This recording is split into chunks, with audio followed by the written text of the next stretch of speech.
Assalamualaikum warahmatullahi wabarakatuh dan selamat pagi, salam sejahtera untuk kita semua. Perkenalkan, saya Sri Wahyuni Firman, dosen Prodi Aquakultur Universitas Pendidikan Muhammadiyah Sorong. Pada kesempatan ini, izinkan saya menyampaikan pernyataan diri dosen dalam Unjuk Kerja Tridharma Perguruan Tinggi atau PDD UKT-PT pada bidang pengajaran yang merupakan salah satu syarat pengajuan sertifikasi dosen 2025. Bidang keahlian saya adalah budidaya perairan. Oleh karena itu, saya akan membawakan salah satu mata kuliah yang saya ampuh yang sesuai dengan bidang saya, yakni teknologi manajemen pakan. Mata kuliah teknologi manajemen pakan adalah mata kuliah wajib semester 6 yang berbobot 3 SKS, yakni 2 SKS teori dan 1 SKS praktikum. Untuk capaian pembelajaran mata kuliah teknologi manajemen pakan ada dua. Yang pertama, mahasiswa mampu memahami dan menerapkan prinsip penyusunan, pembuatan, evaluasi, dan metode pemberian pakan secara efektif. Yang kedua, mahasiswa mampu memahami dan memformulasikan ransum pakan ikan dengan metode bujur sangkar Latin, persamaan aljabar, Excel, serta menyesuaikan dengan kebiasaan makan ikan. Untuk sub capaian pembelajaran mata kuliah teknologi manajemen pakan ada 8. Yang pertama adalah mampu memahami dan menjelaskan cara pemilihan bahan baku. Yang kedua, mampu memahami dan memformulasikan ransum pakan ikan dengan menggunakan metode bujur sangkar, persamaan aljabar, aplikasi Excel. Kemudian yang kelima, mahasiswa mampu memformulasikan pakan ikan dengan memperhatikan kebiasaan makan ikan. Yang keenam, mahasiswa mampu memahami dan menjelaskan teknik pembuatan pakan. Yang ketujuh, mahasiswa mampu memahami dan menjelaskan evaluasi pakan secara fisika, kimia, biologi, dan ekonomi. Dan yang terakhir, mahasiswa mampu memahami dan menjelaskan metode pemberian pakan ikan.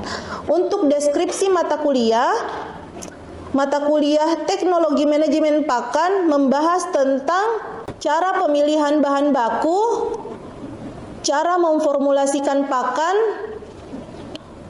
menggunakan metode. Mata kuliah ini membahas tentang teknologi manajemen pakan meliputi cara pemilihan bahan baku pakan, memformulasikan ransum pakan ikan menggunakan metode bujur sangkar, persamaan aljabar, Excel, teknik pembuatan pakan, evaluasi pembuatan pakan, dan metode pemberian pakan.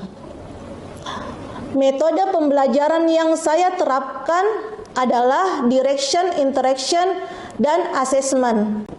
Metode pembelajaran yang saya terapkan adalah direction, interaction, dan assessment, di mana dilakukan pendekatan pembelajaran yang berfokus pada penyampaian materi, interaksi kepada mahasiswa, dan evaluasi hasil belajar.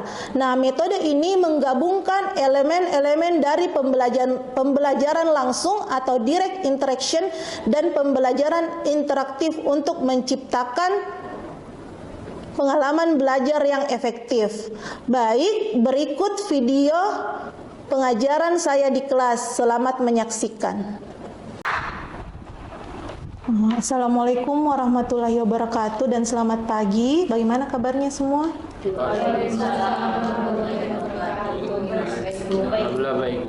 Oke, kita akan melanjutkan materi terkait mata kuliah teknologi manajemen pakan. Jadi hari ini Ibu akan menjelaskan tentang proses pembuatan pakan.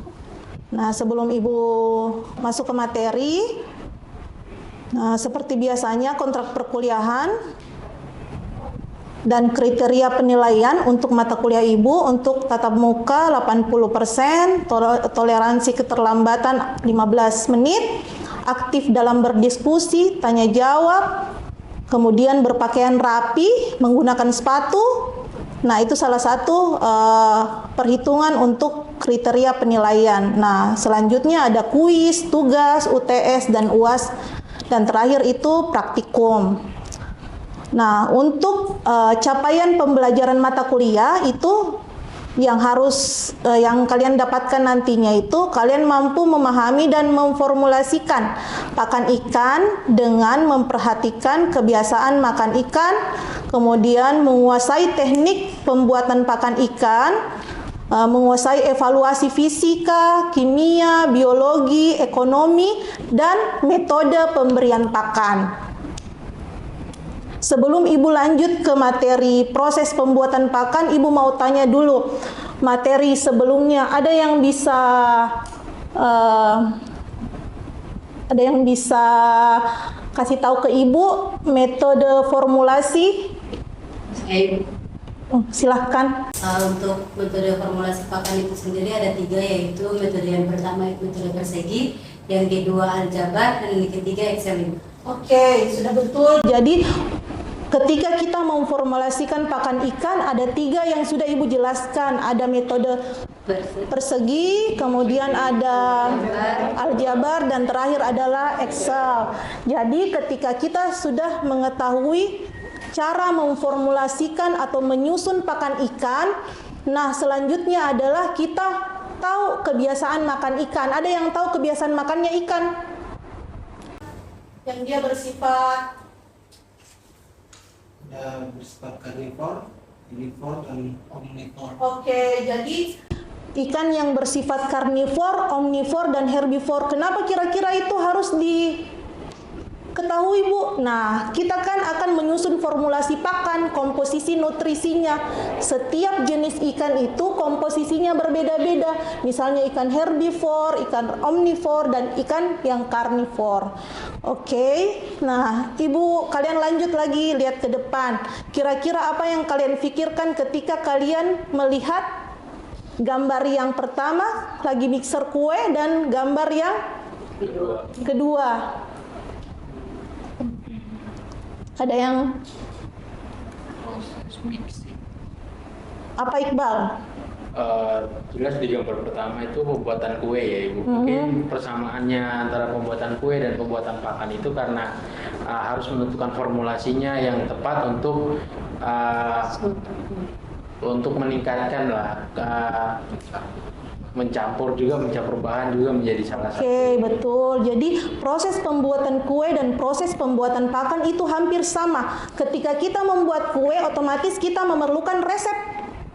Ketika kalian mau bikin kue bolu, kalian kalian sediakan resep kue bolu. Begitu juga dengan pakan. Ketika kita membuat pakan untuk ikan lele, berarti formulasinya khusus untuk ikan lele, seperti itu. Jadi ini merupakan alur dari pembuatan pakan ikan. Nah, ketika kita akan membuat pakan ikan, kita harus mengetahui jenis ikan apa yang kita buatkan pakan. Kemudian jenis ikan dan umurnya ikan. Kenapa harus ditahu umurnya, Bu? Karena disesuaikan nanti sama bukaan mulutnya. Jadi seperti itu. Setelah kita mengetahui kebiasaan makan ikan, kita susunlah formulasinya. Formulasinya yang tadi Intan jelaskan, ada 3 cara menyusun formulasi pakan. Nah, ketika sudah dibuat formulasi pakannya, kalian akan membuat bahan baku pakan tersebut menjadi tepung yang bersumber dari yang bersumber dari hewani maupun yang nabati. Jadi dijadikan tepung semuanya. Setelah dijadikan tepung, dilakukan proses pengayakan. Kenapa harus dilakukan proses pengayakan? Biar tepungnya halus. Jadi ketika kita mencampurkan semua bahan baku itu dia padat. Nah, setelah dilakukan pengayakan, kita melakukan proses pencampuran. Nah, pencampuran inilah kita campur semua bahan baku nabati, hewani, perekat, vitamin, mineral ke dalam satu. Nah, setelah kita campur, kita lakukan pencetakan. Pencetakan tergantung lagi kebiasaan makannya ikan. Nah, ikan ini kan ada yang makannya di permukaan, ada yang makannya di dasar, ada yang makannya melayang. Tidak di dasar, tidak di permukaan. Jadi kita sesuaikan lagi sama kebiasaan makannya ikan. Jadi kebiasaan makannya ikan itu bukan yang herbivore saja, omnivore, karnivore, tapi ada yang makannya tenggelam, ada yang makannya di permukaan, dan ada yang melayang. Seperti itu. Setelah kita melakukan proses pencetakan pakan, kita lakukan proses pengeringan. Nah, proses pengeringan ini biasanya menggunakan, ada yang tahu? Betul, menggunakan oven atau menggunakan sinar matahari. Jadi itu bisa digunakan untuk proses pengeringan. Nah, setelah proses pengeringan, kita simpan pakannya ke gudang. Nah, usahakan gudang yang tempat penyimpanan itu ya udaranya terjaga, suhunya terjaga, biar pakannya itu tidak cepat berjamur seperti itu. Nah, ketika selesai dibuat pakannya, apakah pakannya langsung kita berikan ke ikan? Tentu tidak. Sama ketika kita membuat produk kue, pasti ada izinnya toh, ada BPOM-nya. Nah, begitu juga dengan pakan ikan. Jadi kalau pakan ikan itu evaluasinya ada secara fisika, kimia, biologi, dan terakhir adalah ekonomi. Karena kita mau membandingkan apakah pakan yang kita buat itu lebih murah dibandingkan sama yang di pasaran komersial seperti itu. Nah, yang ini Ibu mau perlihatkan untuk mesin penepung. Jadi kalian bisa lihat di atas. Nah, penampungan pakan ikan adalah proses menghaluskan bahan-bahan pakan ikan menjadi bentuk tepung atau bubuk halus. Nah, proses ini tujuannya itu mudah dicerna dan diserap oleh benih ikan yang kita berikan. Jadi itu fungsinya kenapa semua bahan baku itu harus dibuat tepung kemudian diayak. Nah, setelah itu penepungan juga memungkinkan pencampuran bahan pakan secara merata, kemudian memastikan bahwa ikan mendapatkan nutrisi yang dibutuhkan. Nah, masuk ke proses selanjutnya. Proses penepungan. Jadi proses pencampuran. Jadi proses pencampuran ini namanya mixer, tempat mencampurnya bahan baku pakan yang sudah kita lakukan proses penepungan. Nah, setelah itu proses pencampuran pakan ikan adalah tahapan dalam pembuatan pakan ikan buatan yang bertujuan untuk mencampur semua bahan baku pakan supaya homogen dan rata. Nah, setelah itu proses ini melibatkan beberapa tahapan. Misalnya penggilingan. Untuk bahan baku yang keras itu harus digiling dulu, kemudian diayak lagi. Setelah diayak baru pencampuran. Nah, untuk proses pencampuran itu kita gunakan tepung tapioka yang sudah dimasak. Nah, tepung tapioka itu yang sudah dimasak kita masukkan ke 1 kilogram pakan. Takaran untuk tepung tapioka itu ada di atas 50 gram. Jadi setiap 1 kilogram pakan kita membutuhkan 50 gram tepung tapioka. Oke. Nah, untuk selanjutnya kita tambahkan juga vitamin dan mineral. Nah, untuk takaran vitamin dan mineral itu ada 2 gram, jadi cuma sedikit sekali setiap 1 kilogram pakan. Jadi untuk 1 kilogram pakan kita menambahkan vitamin dan mineral sebanyak 2 gram. Jadi kalau kalian biasa beli itu ada ukuran yang serbuk. Nah, selanjutnya adalah proses pencetakan. Jadi mesin inilah yang mencetak pakan yang akan kita berikan ke ikan. Nah, untuk ukuran pakannya nanti disesuaikan sama alat tersebut karena berbeda setiap jenis ikan dan ukuran tubuh ikannya. Nah, untuk pencetak pakan ikan itu adalah proses mengubah bahan baku pakan ikan menjadi bentuk pelet atau butiran yang siap diberikan kepada ikan. Jadi itu artinya proses pencetakan. Kemudian mesin pencetak pelet itu memastikan jadi sudah diatur ukuran yang sesuai sama kebutuhan si ikannya.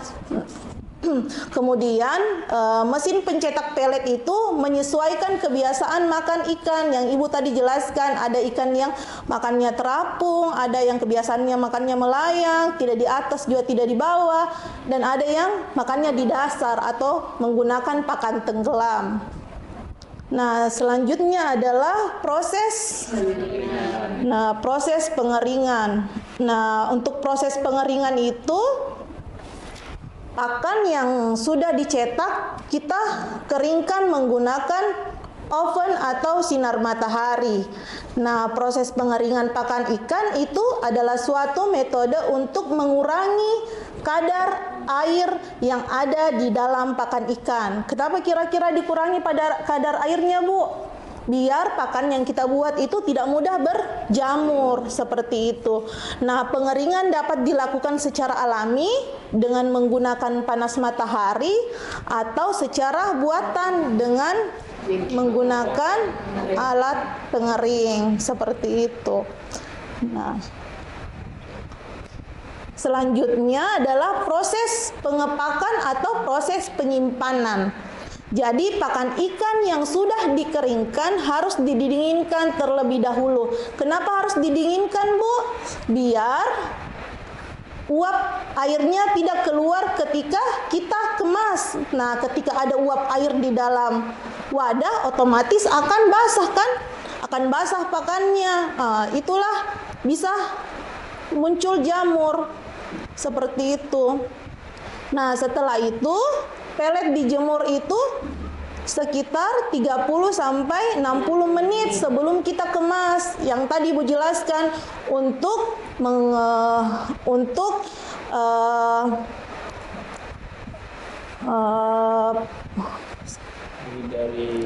menghindari timbulnya uap air seperti itu. Nah, selanjutnya untuk penyimpanan pakan yang baik juga perlu diperhatikan suhu, kelembapan, dan kebersihan dari area penyimpanan. Nah, kemudian untuk yang di bawah ini, yang kayu yang dijadikan penyangga untuk penyimpanan pakan. Jadi sebaiknya pakan itu tidak boleh bersentuhan langsung dengan lantai karena itu tadi akan menimbulkan jamur karena pasti dia akan ada lembab uap air. Nah, uap air itu bisa menimbulkan jamur seperti itu. Oke, kita saksikan dulu video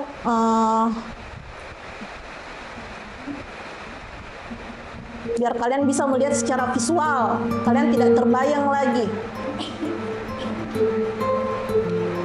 Halo Bina Mania, kami dari kelompok Bina Bali Sejahtera akan memperagakan atau membuat pakan ikan mandiri. Adapun komposisinya, yang pertama tepung ikan 2 kilo, tepung kedelai 4 kilo, dedak 2 kilo, dan tepung tapioka 2 kilo untuk jadi 10 kilo pakan ikan. Langkah yang pertama yaitu kita tepung ikan, tepung kedelai, dedak, dan tapioka kita campurkan.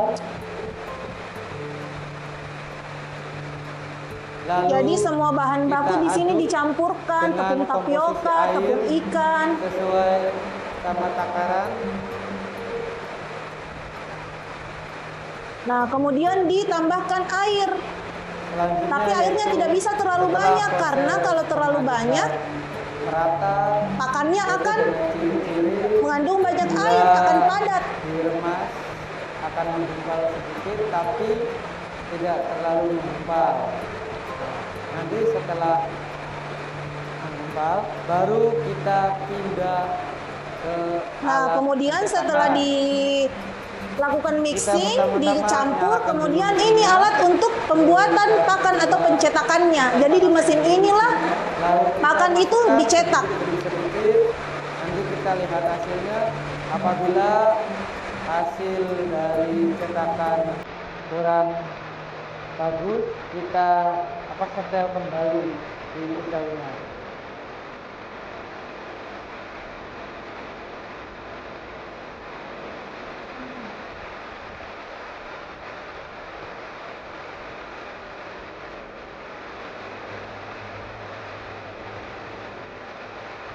Inilah pakan yang Setelah sudah proses dicetak. pencetakan, Jadi ukurannya sudah inilah disesuaikan sama hasil kebutuhan yang dari pencetakan kebutuhannya tadi. ikan.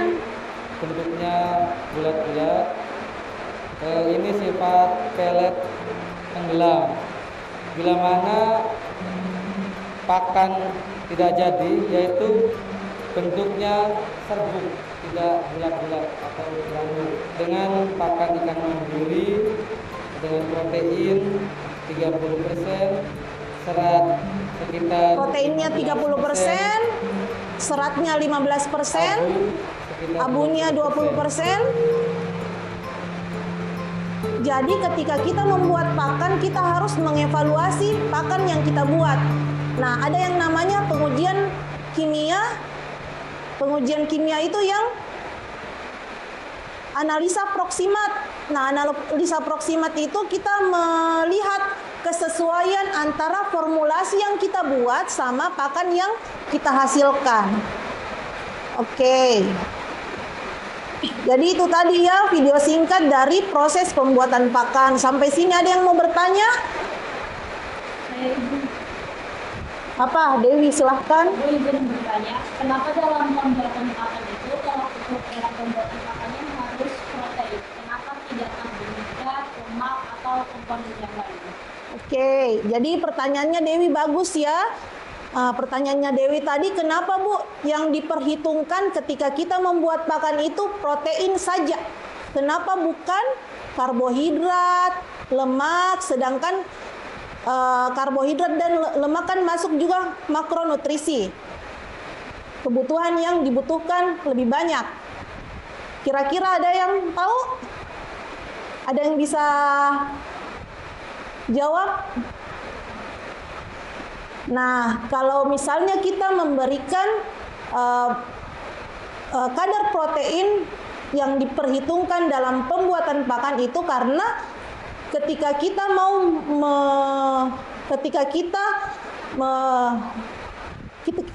melihat ikan bisa bertumbuh dengan cepat adalah dengan memberikan kadar protein yang sesuai, karena protein itu unsur penyusun untuk pertumbuhan. Jadi ketika kita memberikan protein yang sesuai, harus sesuai ya, tidak boleh berlebih dan tidak boleh kurang. Kalau protein terlalu berlebih, nah kita yang rugi sebagai pembudidaya karena biaya untuk pembelian tepung ikan itu tinggi dan mahal, betul. Mahal. Makanya kita harus sesuaikan sama kebutuhan ikannya. Seperti itu. Jadi ketika Dewi bertanya, kenapa harus protein yang diperhitungkan, Bu? Karena selain protein harganya mahal, unsur penyusun untuk pertumbuhan adalah protein. Seperti itu. Ada lagi yang mau bertanya? Izin bertanya Bu, kalau untuk pembuatan pakan tenggelam dan pakan terapung itu perbedaan alatnya seperti apa? Oke, untuk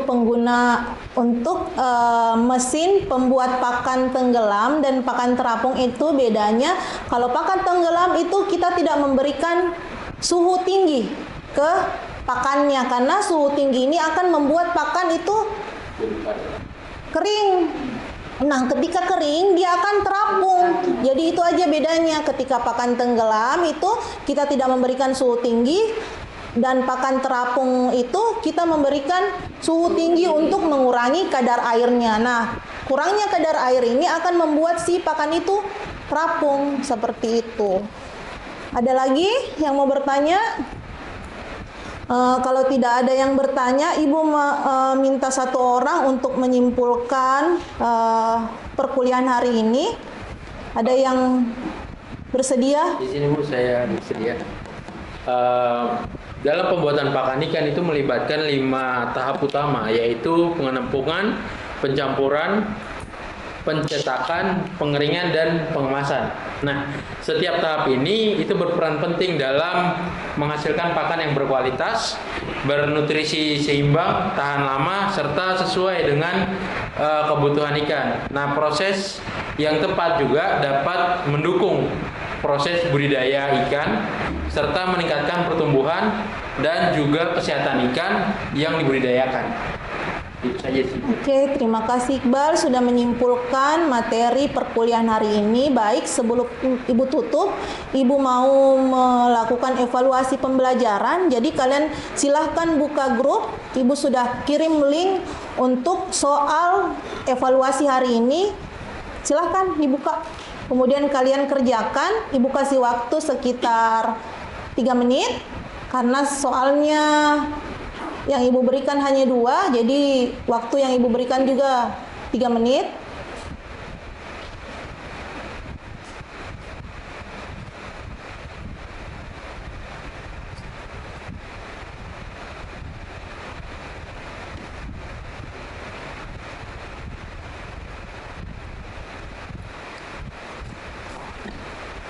Sudah Ibu. Oke, Lutfi sudah. Yang lain?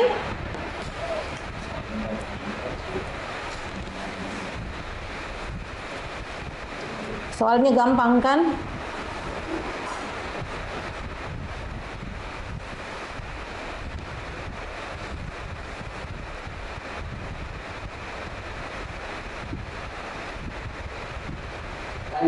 Oke, Sudah Ibu. sudah. Kemudian untuk tugas berikutnya, Ibu akan memberikan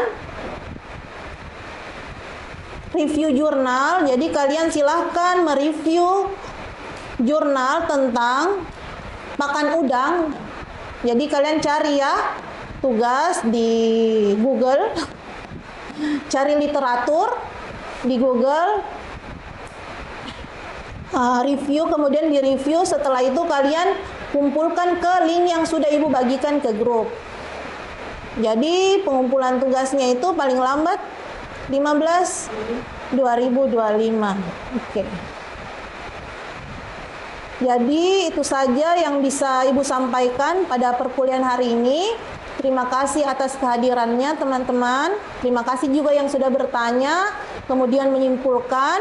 Ibu akhiri pertemuan hari ini dengan ucapan wassalamualaikum warahmatullahi wabarakatuh dan selamat pagi.